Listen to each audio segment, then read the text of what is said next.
Are you craving something sweet but short on time? Look no further. First, crush 2 cups of your favorite biscuits. Digestives or graham crackers work perfectly. Use a rolling pin or a food processor. Next, in a large mixing bowl, combine the crushed biscuits with 1 cup of melted chocolate. Dark or milk, it's up to you.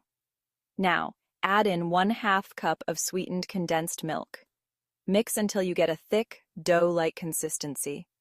Ready to shape this deliciousness? Line a small baking dish with parchment paper and press the mixture firmly into an even layer. Or get creative and shape them into little balls or bars with your hands.